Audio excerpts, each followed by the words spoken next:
दोस्तों, आज बिजली या करंट की हमारे जीवन में कितनी अहमियत है ये शायद बताने की जरूरत ही नहीं है, क्योंकि आज हमें हर छोटे से छोटे और बड़े से बड़े काम के लिए इलेक्ट्रिसिटी की जरूरत होती है। रोजमर्रा की जिंदगी में मोबाइल, लैपटॉप चार्ज करने से लेकर लाइट, पंखा, मोटर या बड़ी बड़ी फैक्ट्रियों को चलाना हो, इलेक्ट्रिसिटी आज रोटी, कपड़ा, मकान जितनी जरूरी हो चुकी है। लेकिन इलेक्ट्रिसिटी का आविष्कार आखिर हुआ कैसे? क्या लोग इसे पुराने जमाने में भगवान मानते थे या कोई जादू? आज की इस वीडियो में हम आपको बताने वाले हैं बिजली का आविष्कार या खोज किसने किया और कब किया, और दुनिया को पहली बार इलेक्ट्रिसिटी नाम का तोहफा कब मिला। तो बने रहिएगा वीडियो के अंत तक हमारे साथ। कुछ इन्वेंशंस होते ही ऐसे हैं जो दुनिया को बदल कर रख देते हैं, और बिजली की खोज भी इन्हीं में से एक है। और हाँ, एक बात और, बिजली की खोज हुई थी, आविष्कार नहीं हुआ था, क्योंकि बिजली पहले से ही दुनिया में एग्जिस्ट करती थी। जैसे आग की खोज की गई, बिल्कुल उसी तरह। जैसा कि हम सब ने विज्ञान में पढ़ा है, ऊर्जा यानी एनर्जी कभी खत्म नहीं होती, बल्कि एक रूप से दूसरे रूप में कन्वर्ट होती रहती है। इलेक्ट्रिसिटी की खोज में कई बड़े बड़े वैज्ञानिकों का योगदान रहा है। बिजली की खोज किसी एक वैज्ञानिक ने नहीं की, जबकि इसकी खोज के बाद कई वैज्ञानिकों ने पीढ़ी दर पीढ़ी इसमें सुधार किया और इसे बनाने के नए नए तरीकों को इन्वेंट किया। लगभग 600 ईसा पूर्व एक महान साइंटिस्ट थेल्स ने पता लगाया कि कांच या अंबर के टुकड़े को रेशम या बिल्ली के बाल से रगड़ने पर उसमें एक ऐसी पावर आ जाती है जो अपने से हल्की वस्तु जैसे कागज के टुकड़े को अपनी तरफ आकर्षित करती है। लेकिन उस थ्योरी पर ज्यादा ध्यान नहीं दिया गया और कुछ लोगों ने तो इसे काला जादू तक कह दिया।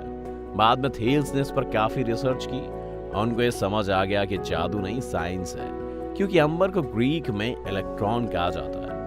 इसीलिए थेल्स ने अपनी कुछ रिसर्च करने के बाद अपनी इस खोज को इलेक्ट्रिसिटी का नाम दे दिया। जिसके बाद सन 1752 में बेंजामिन फ्रैंकलिन नाम के एक वैज्ञानिक ने साबित किया था कि आसमान में चमकने वाली बिजली और बिजली की चिंगारी दोनों एक ही रूप है। उन्होंने इसका एक्सपेरिमेंट करने के लिए बरसात के दौरान एक पतंग पर गीली रस्सी बांधी और उस धागे में एक चाबी लटका दी और पतंग को तेज आंधी तूफान में उड़ाने लगे। जिसके बाद पतंग जैसे ही ऊपर उड़ी, पतंग के जरिए बिजली का झटका भीगी हुई रस्सी से होते हुए चाबी तक आया और फ्रैंकलिन को भी बिजली का झटका महसूस हुआ, जहां से उन्होंने प्रूव कर दिया कि आसमान में गरजने वाली बिजली और इलेक्ट्रिसिटी लगभग एक ही तरह की है।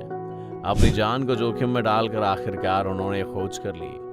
साल 1800 में इटालियन फिजिसिस्ट अलेक्जेंड्रो वोल्टा ने एक जबरदस्त खोज की थी, और वो ये थी कि केमिकल रिएक्शन से भी बिजली बनाना संभव है।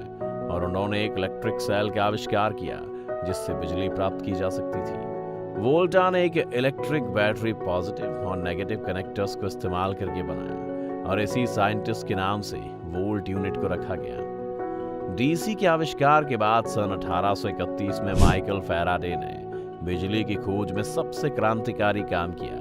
उन्होंने बताया कि अगर तांबे की कॉइल या कुंडली में एक चुंबक को आगे पीछे घुमाया जाए तो इससे बिजली पैदा की जा सकती है। इस प्रयोग का इस्तेमाल करते हुए 1878 में अमेरिका के वैज्ञानिक थॉमस एडिसन और ब्रिटिश के वैज्ञानिक जोसेफ स्वान ने फिलामेंट लाइट बल्ब का आविष्कार अपने अपने देशों में किया। आज भी बल्ब का आविष्कारक थॉमस एडिसन को ही माना जाता है, जबकि स्वान ने भी इसका आविष्कार किया था। लेकिन अभी भी डीसी करंट का इस्तेमाल किया जा रहा था, और चूंकि वोल्टा की ये बैटरीज डीसी करंट जनरेट करती थी, यानी डायरेक्ट करंट, जिसमें खतरा बहुत ज्यादा था। साथ ही साथ इसमें सबसे बड़ी कमी ये थी कि डीसी करंट को 2 से 3 किलोमीटर के एरिया में ही ट्रांसमिट किया जा सकता है। इसी वजह से जहां भी बिजली पहुंचानी होती थी, उसके हर 3 किलोमीटर के एरिया में प्रोडक्शन हाउस बनवाना पड़ता था। चूंकि एडिसन की कंपनी में एक और महान वैज्ञानिक काम करते थे जिनका नाम था निकोला टेस्ला, और टेस्ला को डीसी करंट की सारी कमियों के बारे में पता था, और वो एसी करंट के ऊपर काम कर रहे थे। एसी मतलब ऑल्टरनेटिंग करंट। वो चाहते थे कि ऐसा करंट बनाया जाए जो सुरक्षित हो और जिससे काफी दूर तक करंट सप्लाई किया जा सके। जब टेस्ला ने अपना सारा एक्सपेरिमेंट एडिसन को बताया तो एडिसन ने एसी करंट को अपनाने से साफ इनकार कर दिया, और उन्होंने कहा कि आपको जो भी एक्सपेरिमेंट करना है वो हमारे डीसी करंट जनरेटर पर करें। जिसके बाद टेस्ला ने उनकी कंपनी को छोड़ दिया और एसी जनरेटर और एसी मोटर पर काम करना शुरू कर दिया। आखिरकार 1887 में फाइनली निकोला टेस्ला ने एसी करंट का आविष्कार कर डाला और ये एक ऐसा करंट था जिसे कोसों दूर तक बिना किसी परेशानी और डर के ले जाया जा सकता था। इस तरह से बिजली की खोज और इसे बनाने के तरीकों में कई सारे वैज्ञानिक और भौतिकवादियों का योगदान रहा है और उन्हीं की बदौलत आज हमें इतनी आसानी से बिजली का इस्तेमाल करने को मिल रहा है और हमारी जिंदगी इतनी बेहतर और आसान हो गई है। भारत में बिजली का आविष्कार कब हुआ?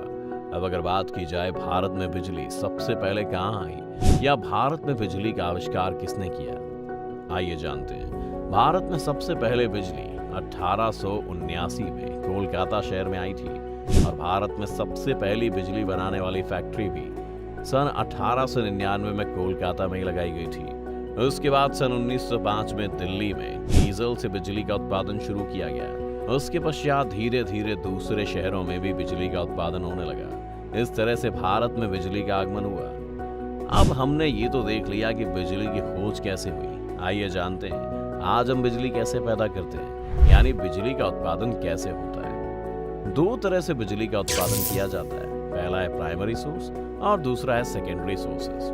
आइए जानते हैं कि ये क्या होते हैं। प्राइमरी सोर्सेस ऐसे सोर्सेस जिन्हें नेचर से हासिल किया जाता है उन्हें प्राइमरी सोर्सेस कहते हैं, जैसे सूर्य की गर्मी, हवा और ज्वार भाटा यानी समुद्र की लहरें। ये ऊर्जा के प्राइमरी साधन हैं, लेकिन इन साधनों से लगातार इलेक्ट्रिसिटी प्रोड्यूस करना मुश्किल होता है। इसीलिए इन सोर्सेस का इस्तेमाल सीमित रूप से किया जाता है, जबकि भारत में इन्हें बड़े लेवल पर इस्तेमाल करने के लिए रिसर्च हो रहे हैं। सेकेंडरी सोर्सेस पानी, कोयला, तेल और गैस ऊर्जा के सेकेंडरी सोर्सेज होते हैं। इन सेकेंडरी सोर्सेज का इस्तेमाल करके ही लगभग सारी इलेक्ट्रिसिटी का उत्पादन किया जाता है। भारत में इन साधनों का बड़े स्तर पर इस्तेमाल किया जाता है। इन सोर्सेज से इलेक्ट्रिसिटी प्रोडक्शन को अलग अलग टाइप की कैटेगरीज में बांटा गया है। Hydro electric power plant, thermal electric power plant, diesel power plant, nuclear power. तो दोस्तों ये थी जानकारी कि बिजली किन किन रिसोर्सेज की मदद से बनाई जाती है। अब आइए जानते हैं इलेक्ट्रिसिटी से जुड़े कुछ इंटरेस्टिंग फैक्ट्स। क्या आप जानते हैं कि आसमान से गिरने वाली बिजली 10 करोड़ वोल्ट्स की होती है? इसलिए जब कहीं पर ये बिजली गिरती है तो काफी ज्यादा नुकसान होता है और जान माल दोनों की हानि होती है। जबकि हमारे घरों में आने वाली बिजली केवल 220 वोल्ट की होती है। भारत में हर साल बिजली गिरने से लगभग 2500 से 3000 लोगों की मौत हो जाती है। एक सर्वे के हिसाब से बिजली गिरने से मरने वालों में 80% पुरुष जबकि सिर्फ 20% महिलाएं हैं। इलेक्ट्रिसिटी एनर्जी का ही एक रूप है, इसीलिए इसे आविष्कार नहीं एक खोज माना जाता है। बिजली की शुरुआत 18वीं या 19वीं सदी में नहीं, बल्कि इसका ताल्लुक कई साल पुराना है। 1930 में हुई आर्कियोलॉजिकल खोज में जो चीजें निकल कर आई हैं उसे जानने के बाद आप हैरान हो जाएंगे। उस खोज के अंदर रोमन जमाने की प्राचीन बैटरीज निकल कर आई, बगदाद में भी इसी तरह की बैटरीज निकल आई। इससे साफ जाहिर होता है कि बहुत पहले से ही बिजली का कॉन्सेप्ट था। तो दोस्तों ये थी इलेक्ट्रिसिटी यानी बिजली के बारे में हमारी आज की पूरी वीडियो। उम्मीद करते हैं आपको आज की हमारी वीडियो पसंद आई होगी। तो दोस्तों आपको इलेक्ट्रिसिटी से जुड़ा कौन सा फैक्ट सबसे ज्यादा इंटरेस्टिंग लगा हमें कमेंट करके जरूर बताइए। अगर वीडियो पसंद आई हो तो वीडियो को लाइक और शेयर जरूर कर दें, साथ ही हमारे चैनल को सब्सक्राइब भी कर लें।